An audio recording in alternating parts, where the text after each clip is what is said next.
Let's break down the most popular Disney theories on TikTok. Hello, fun people. I'm Isaac Carlson, a massive Disney fan and focused on spreading magic. So if you're new here, consider subscribing. So we all know Chef Gusteau is like one of the best chefs, and he died after he got a bad review from Anton Ego. But that's not the complete truth about Chef Gusteau. What's the truth then? Okay, so I saw a video by Deluxe and a Reddit post from 7 years ago, and there's a theory that Chef Gusteau was not a good cook, and he just had a rat helping him, just like Linguini and Remy. Wait, what? Okay, so remember in the movie when Chef Skinner gives his lawyer a sample of Gusteau's hair to try to prove that Linguini is Gusteau's son? Yeah, he takes it from Gusteau's hat. Right, but we never see Chef Skinner take Linguini's hair, and when the lawyer comes back, he said the hair he had tested resulted as rodent hair, basically saying rat hair, and the only hair he had was what he took from Gusteau's hat, proving that Gusteau had a rat in his hat the entire time. Dude, that just exposed Gusteau. Yeah, and in the beginning of the movie, we could see on the TV all the different magazine covers that Gusteau has been on. But on one of the covers, Gusteau has his hat lifted a little bit, and you could see something sitting on his head exactly how Remy sits on Linguini's head. And Chef Gusteau didn't actually die from the bad rating. He actually died from a broken heart because his rat died. Wait, that's actually kind of sad. I know, but this also proves why Gusteau's famous phrase is anyone can cook, because he knows if a rat could cook,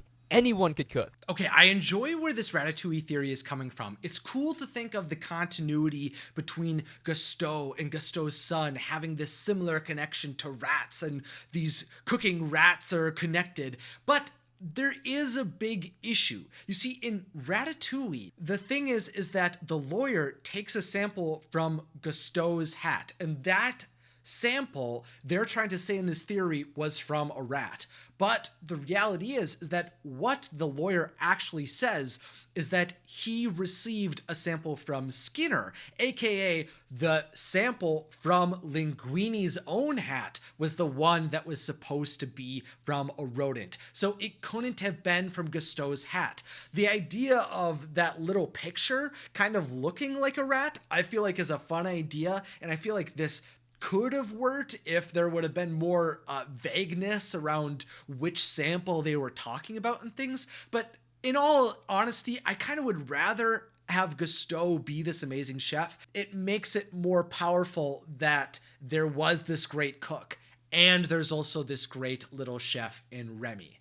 So there's a theory that Frozen was actually a cover-up to hide information about Walt Disney's frozen body. So the rumors began in early 1967. No, that's absolute. No, that's baloney. There's nothing good about that. Walt Disney was cremated, and he's buried in a cemetery. That's all I have to say about this. No, he's not. He's.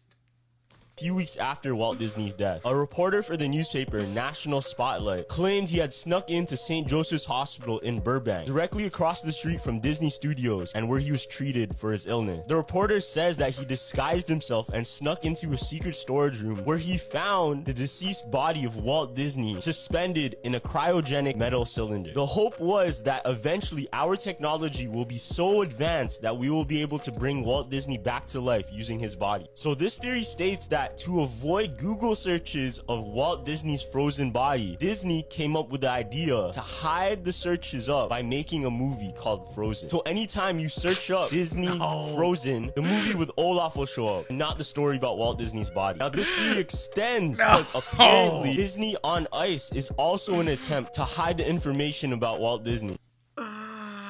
No. Walt Disney is not cryogenically frozen. It's a funny idea. That's not actually true. Do you know the theory about Genie's secret from Aladdin? No. Okay, so we all remember Aladdin. It's one of Disney's classic movies, and it's where Genie grants Aladdin wishes to try to help him marry Jasmine. But remember at the very beginning of the movie, there was like that merchant that was trying to sell different things, and he was trying to sell the audience like the Genie lamp? Isn't he the one telling the whole story of Aladdin? Yeah, so there's a video by Channel Frederator, and there's a crazy theory that the merchant is actually the Genie in disguise. How would he be the genie? Okay, so if you look at the merchant and the Genie like side by side, they look very similar. Like they even have like the same facial facial hair. And when you look at the merchant's clothes, he's wearing all blue with a red belt, exactly like the genie. His clothes do kind of look like the genie. Yeah, and if you look closer, the merchant and the genie are the only two characters in the entire movie to be animated with 4 fingers. All the other characters have 5. There's no way that was a coincidence. There's a reason why. Exactly. Robin Williams even voiced both the genie and the merchant. And this isn't even a theory. The co-director of the movie actually confirmed that the Yes. merchant is the genie. Yeah, that's kind of what I was thinking out throughout this entire video, is that was an idea that was circled around, that at the end of the movie, the genie would transform into the merchant, but then it never got explored because it really didn't make the movie any more enjoyable. It didn't feel like it wrapped it up any better. I really enjoyed the ending with Aladdin and Jasmine going off and being happily ever after together, with, of course, the genie popping in one more time. Okay, so I saw a video by the Super Carlin brothers, and there's a crazy theory about who Mother Gothel actually is. In the movie, Go they never Super talk about Carlin her Brothers. backstory. Exactly. So the theory is that Mother Gothel is Meg from Hercules. Okay, I do know this theory from the Super Carlin brothers. It's a pretty good one, and I think that the similarities between the two characters in Mother Gothel and Meg are pretty compelling. Okay, so when we hear the story about the magical flower Entangled, it forms from a drop of sun that falls from the sky at nighttime. And in Hercules, when Hercules is falling to Earth from Olympus at nighttime, he looks exactly like the sun drop that hit the flower. So the theory is that the magic flower bloomed because of Hercules when he fell out of the sky. And it makes sense because Hercules is constantly compared to the sun. And how else would Mother Gothel know where the flower is, what it's capable of, and what exact song to sing to it if she didn't know who created it? It is really strange how much Mother Gothel knows about the flower. Exactly, and Mother Gothel even warns Rapunzel about men with pointy teeth. But the only man with pointy teeth in Disney movies is Hades, the person that Meg used to work for. And Meg and Mother Gothel are literally the only 2 Disney characters that use the phrase "ya big lug," showing they're literally the same person. The only reason I'm really hesitant to buy into this theory is that in Tangled the series, we learn that the sun drop and the moonstone were once these combined mystical, heavenly, powerful objects that once split apart and went to 2 different parts of the world. So the idea that that power was actually connected to Hercules kind of doesn't line up. Hercules falls at the bottom of a mountain, and the sun drop is next to this river. It's on the very edge of this cliff. So they're in very different locations in both of the movies. The connection to Hercules and the whole big lug thing, I think, is really convincing. I feel like it could be cool to imagine that Meg is a super young version of Mother Gothel, but I also kind of don't like that idea either, because Mother Gothel's backstory is explained much more in Tangled the series. I'll leave a link down to my whole breakdown of Mother Gothel's entire life down below for you to be able to enjoy it. And definitely go watch Tangled the series. It's a very enjoyable show. Do you know the Dark Up theory, how Carl killed his wife? What? So in the Oh. movie Up, we see one of the happiest, saddest montages where we see Carl and Ellie grow up together and fall in love. I don't think I'll ever recover from that scene. Same. So we see throughout the scene them go through their ups and downs, and we see how they couldn't have kids, and we see how Ellie dies. But what if I told you there's a theory that confirms how she died? No. So think about it. We know that Carl was 78 years old at the beginning of Up, which makes him born in the 1930s. And we know that Ellie's around the same age as him, so she was also born in the 1930s. And we see how Carl buys Ellie a house, but it's really beat up, and it's older than them. Right, it's pretty old looking. And Pixar's always trying to make their movies factual and scientific, right? Just look at the movie Finding Nemo. Right. So this is where the theory comes in. There's the theory that Carl's decision to buy the house is actually what killed Ellie. What? So the houses that were made before the 1940s in the United States, especially in Utah, where Up takes place, were found to have high levels of lead in their paint. Oh, don't tell me. So I saw a Reddit post, and lead exposure could actually lead to reproductive issues. And that's why we see Carl and Ellie have a hard time having kids. They don't have kids. And we also see how they remodel their new home, right? But if you look at the walls, you can tell that's really old paint. So it probably has lead in it. And since there was a lot of lead inside the paint, they probably inhaled a lot of lead. And this made Ellie infertile. This is making the movie so much sadder. Yeah, so when you experience lead poisoning, it kills you over time because lead poisoning gets stuck inside your bones and decays your bones over time, eventually killing you. And that's why, too, Ellie has a hard time climbing up the hill when she gets older because her bones are decaying. Oh gosh, I don't like that theory, and I really didn't like how it was presented at first. The idea that Carl killed Ellie, that's not even what the theory was actually about, so that kind of annoys me because it makes it sound like he tried to murder her or something, and that's not even what it's trying to say.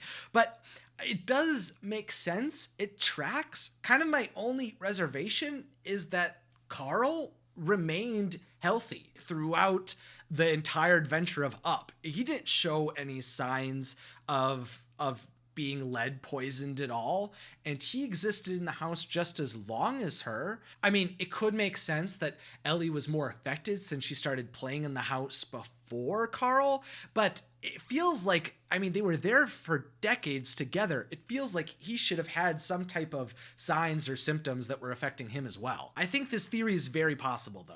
Okay, Disney Conspiracy Theory Part 89. Moana is actually not the real daughter of Chief Tui. Okay, let's see where this is going. She's actually Maui's long-lost daughter? Okay. Which is why they both look so alike. I don't think they look that similar. Te Fiti looks like Moana, and Moana has powers like Maui. Not really. She doesn't have powers. Because she's also a demigod.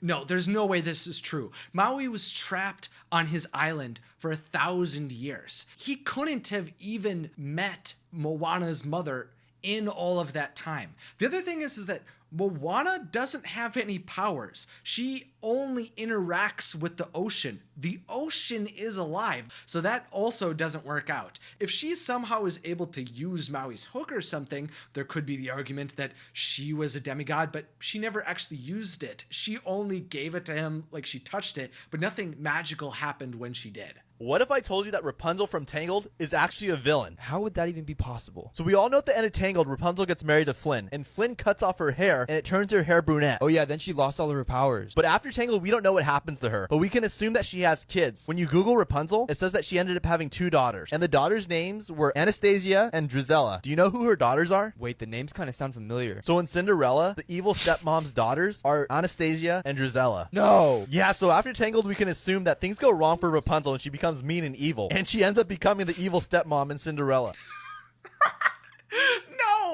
No, that's definitely not what happens at all. The thing is that there is no confirmed names for Rapunzel and Eugene's children. That's first off. There's no confirmation in the Disney realm of that happening. Even in Tangled the series, we're not shown any allusions to what their kids could be named. And the last thing chronologically that were shown in the Tangled world is from Tangled Ever After. And that only shows Eugene and Rapunzel getting married.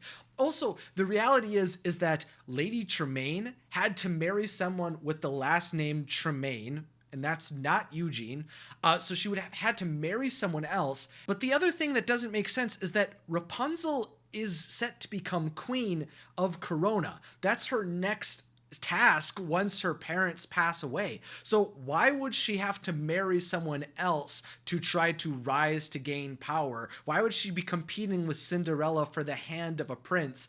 The only way that could come about is if the kingdom of Corona that she ruled suddenly toppled and she had to go find another kingdom. But that seems incredibly unlikely. The people adored her. They were all willing to fight against magical demons in Tangled the series. They were all one big community. No one was going to turn against Rapunzel. There's no way that she's Lady Tremaine. But fun people, what do you think? Do you agree with any of these theories like I do about the Up one, or do you think most of them are not actually legit? Let me know down in the comments. If you want to help me continue to grow what I do and spread more magic, consider becoming a producer of the channel over on Patreon. Over there, you can gain access to the private Discord and behind the scenes live streams. It's super fun to be able to share everything that I'm working on and thinking about as a Disney YouTuber. Your support is all invested into growing this channel. Right now, I'm working on a merchandise store that I'm super excited to launch